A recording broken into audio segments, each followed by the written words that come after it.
আসসালামু আলাইকুম। আল্লাহর রহমতে দেখতেই পাইতেছেন ডুবে যাওয়া কাঙ্ক্ষিত ভালগেটটি আমরা ড্রামের মাধ্যমে কিভাবে উত্তোলন করে থাকি। এটা হচ্ছে ভৈরব জুট মিলের সামনে, আমাদের যে কিশোরগঞ্জ জেলা ভৈরব জুট মিলের সামনে 8,500 ফুট বালু নিয়ে বিডি বালু নিয়ে ডুবে যায়। অবশেষে আমরা আল্লাহর রহমতে কত সুন্দরভাবে নৌকাটা উড়াইতে সক্ষম হইলাম। আমি আলম ডুবুরির নাম্বার স্ক্রিনে দেওয়া থাকবো, অবশ্যই যারা যারা দরকার লাগে যোগাযোগ করবেন। কত সুন্দরভাবে আমরা ডুবে যাওয়া কাঙ্ক্ষিত নৌকা উত্তোলন করে থাকি, আপনারা দেখতে পাইতেছেন। আর যখন একটা ডুবে যাওয়া ভালগেট পানির নিচ থেকে উঠে আমাদের কাছে খুবই আনন্দ, খুবই মানে খুশি লাগে। দেখতে পাইতেছেন কত সুন্দরভাবে এখানে পানি ছিল 60 হাত, 60 হাত পানির নিচ থেকে ডুবে যাওয়া সেই কাঙ্ক্ষিত ভালগেটটি উদ্ধার করলাম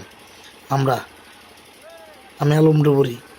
আমাদের দুইটা ডুবুরির গ্রুপ একসাথে ধৈর্য, এটা যেহেতু বেশি পানি, দুইটা গ্রুপ একসাথে ধরছি সমান। কত সুন্দরভাবে বডিটা জায়গা উঠছে। এখন আমরা টাইনা কিনার দিকে নিয়ে যাইতেছি, আপনারা দেখতে পাইতেছেন। আর আমরা কিন্তু ডুবে যাওয়া ভালগেটগুলা উত্তোলন করে থাকি ড্রামের মাধ্যমে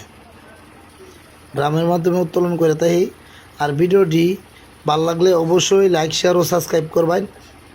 আর স্ক্রিনে দেওয়া নাম্বারে অবশ্যই যোগাযোগ করবেন। আর ভিডিওর মধ্যে যদি কোনো ভুল ত্রুটি থাকে অবশ্যই একটু ক্ষমার দৃষ্টিতে দেখবেন আর কমেন্ট করবেন। আর ভিডিওর মধ্যে আমার নাম্বার দেওয়া আছে, দুটো নাম্বার।